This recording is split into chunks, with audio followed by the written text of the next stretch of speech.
को हरने और पुण्य एवं मुक्त दायिनी इस प्रबोधिनी एकादशी की महिमा अनंत है। पृथ्वी पर इस गंगा की प्रभुता और समुद्रों तथा तीर्थों का प्रभाव तभी तक रहता है जब तक कार्तिक की विष्णु प्रबोधिनी एकादशी तिथि नहीं आती। मनुष्य को जो फल 1000 अश्वमेघ और 100 राशि यज्ञों से मिलता है वही प्रबोधिनी एकादशी के व्रत से मिलता है। नारद जी कहने लगे, एक समय भोजन करने, रात्रि को भोजन करने तथा पूरे उपवास करने में क्या क्या फल मिलता है मुझे समझाइए। ब्रह्मा जी बोले, हे नारद, एक बार भोजन करने से 1 जन्म और रात्रि को भोजन करने से 2 जन्म तथा पूरे दिन उपवास करने से 7 जन्म के पाप नष्ट हो जाते हैं।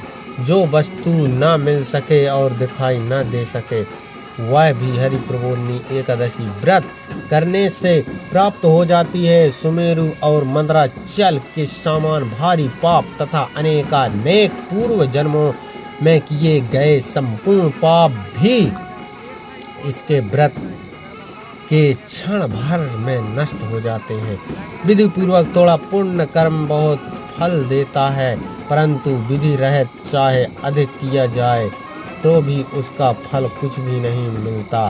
संध्या न करने वाले, नास्तिक, वेद निंदक, धर्म शास्त्रों को दूषित करने वाले, पाप कर्मों में रत, धोखा देने वाले सब चंडाल के समान है। जो विधवा अथवा साध्वी ब्राह्मणी का भोग करता है उसका कुल नष्ट हो जाता है, पर स्त्रीगामी के संतान नहीं होती और उसके पूर्व जन्म के संचित श्रेष्ठ कर्म भी नष्ट हो जाते हैं। जो गुरु और ब्राह्मणों से अहंकार युक्त बात करता है वह भी धन और संतान से हीन होता है। भ्रष्टाचार करने वाले, चंडाली से भोग करने वाले, दुष्ट और नीच पुरुष की सेवा या संपत्ति से प्राप्त हुए समस्त पाप भी हरि प्रबोधिनी एकादशी के व्रत से नष्ट हो जाते हैं। हे नारद, जो मनुष्य अपने मन में हरि प्रबोधिनी एकादशी व्रत करने का संकल्प मात्र करते हैं उसके 100 जन्मों के पाप नष्ट हो जाते हैं और रात्रि को जागरण करते हैं उनकी आने वाली 10,000 पीढ़ियां स्वर्ग में जाती हैं। वे नरक के दुखों से छूटकर प्रसन्नता के साथ विष्णु लोक को जाते हैं। ब्रह्मा हत्यादि आदि जैसे पाप भी इस करने से प्राप्त होता है वह पुण्य इस एकादशी की रात्रि के को जागरण करने से प्राप्त होता है।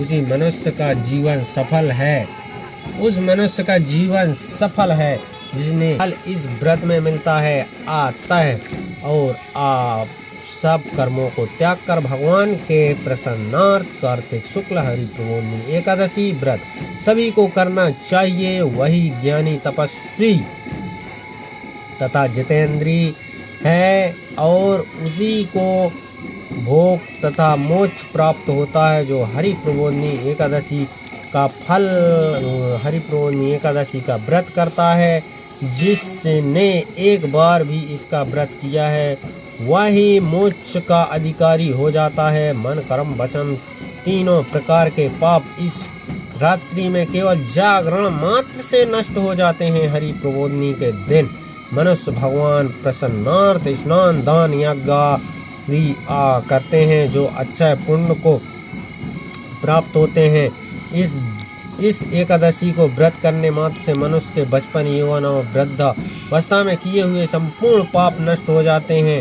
इस रात्रि में जागरण करने का फल चंद्र ग्रहण अथवा सूर्य ग्रहण के समय पुष्कर स्नान करने से 1000 गुना अधिक है। जो मनुष्य प्रबोधिनी एकादशी का व्रत नहीं करते उसके सब पुण्य व्यर्थ हैं। अतः हे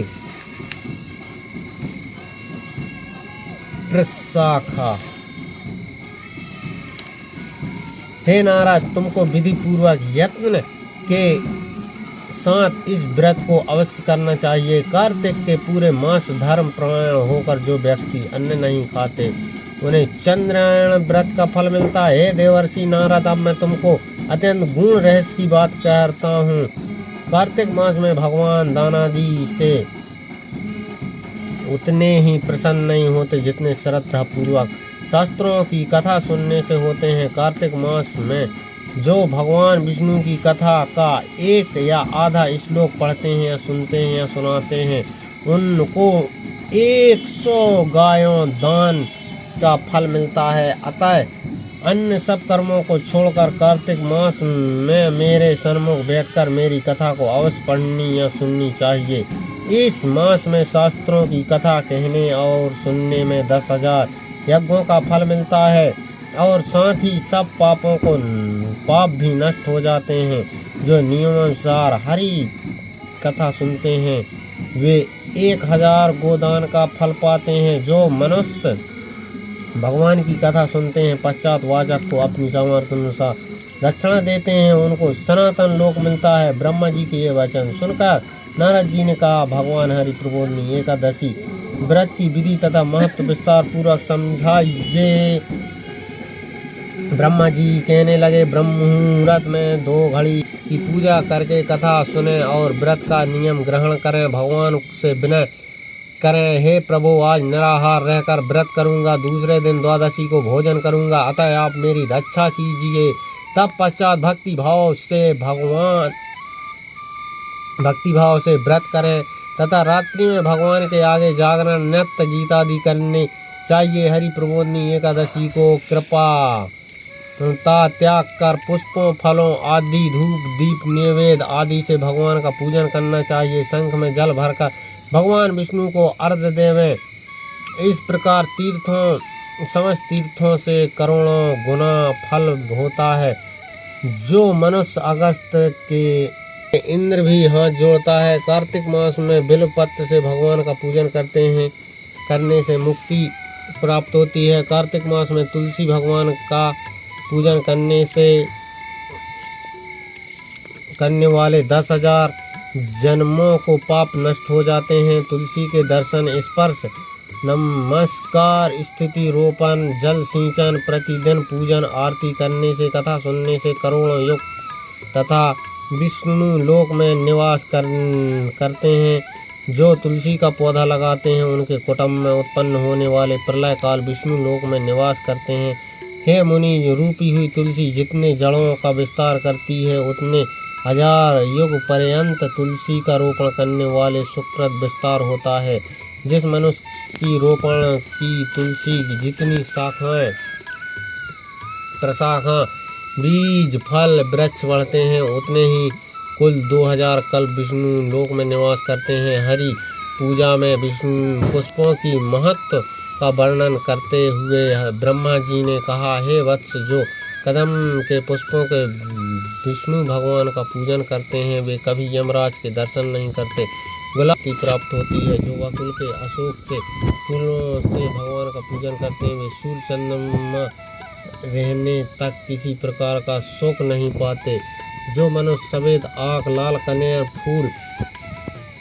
फूलों से भगवान विष्णु का पूजन करते हैं उन पर भगवान का अत्यंत प्रसन्न रहते हैं।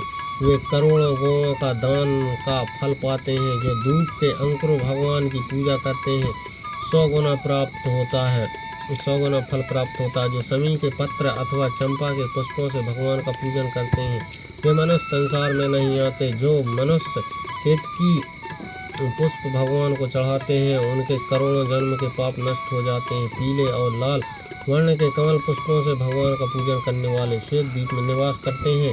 प्रबोधिनी एकादशी के दिन रात्रि में जागरण कर पूजन और कथा कीर्तन के पश्चात प्रातः काल उठकर नदी में जाएं, वहां स्नान जप तप नित्य कर्म करके आकर विधि पूर्वक भगवान के सब पूजन करें। द्वादशी के दिन समाप्ति पर विद्वान ब्राह्मणों को भोजन करावें और दक्षिणा देकर क्षमा याचना करें। इसके पश्चात भोजन गौ और दक्षिणा देकर गुरु का पूजन करें। जो वस्तु छोड़ने का नियम किया हो वह ब्राह्मणों को पर्याप्त मात्रा में दें। हे नारद, रात्रि में भोजन करने वाला मनुष्य ब्राह्मणों को भोजन करावे, का दान करे। आंवले से स्नान करने वाले मनुष्य को दही और शहद का दान करना चाहिए। जो मनुष्य फलों का त्यागे वह फलों का दान करे। जो तेल और घृत छोड़ने पर दूध और अन्न छोड़ने पर चावल का दान किया जाता है। जो भूमि में शयन करने का व्रत लेते हैं वे सैया और तुलसी सामग्री सहित देनी चाहिए। पत्ते पर भोजन करने वाले स्वर्ण का पत्ता घृत सहित देना चाहिए। मौन व्रत धारण करने वाले को ब्राह्मणी मिठाई का बाल रखने वाले को दर्पण और जूता छोड़ने वाले को एक जोड़ी जूता घृत और बत्ती रखकर विष्णु भगवान भक्त ब्राह्मण को दान देना चाहिए। एकांत में व्रत करने वाले को 8 कलश वस्त्र स्वर्ण अलंकृत करके दान करने चाहिए।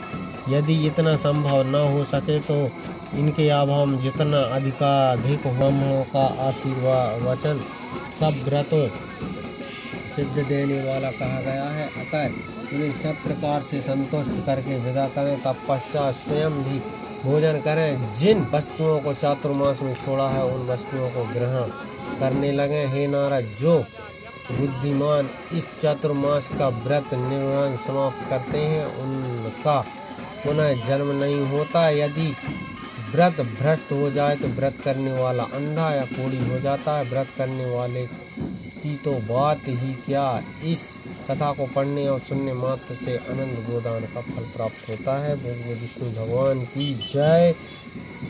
चलो भगवान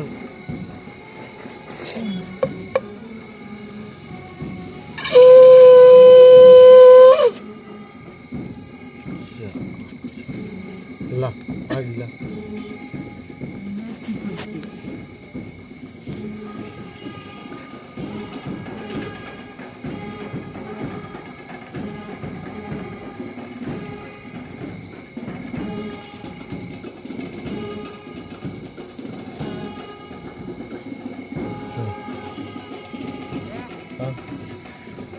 नहीं लिखते हैं।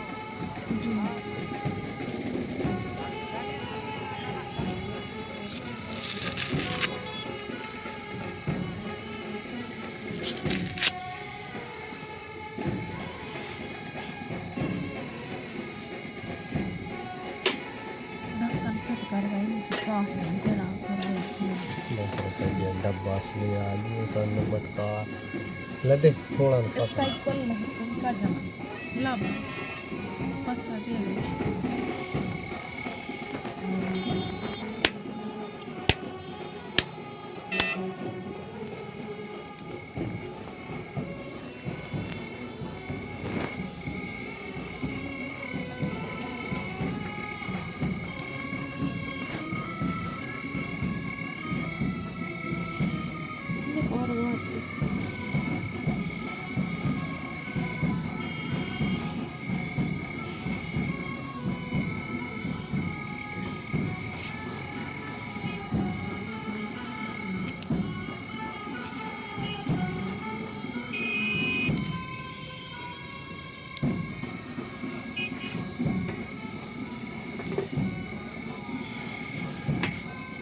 अब नहीं बनाओ। हाँ नहीं बनाओ।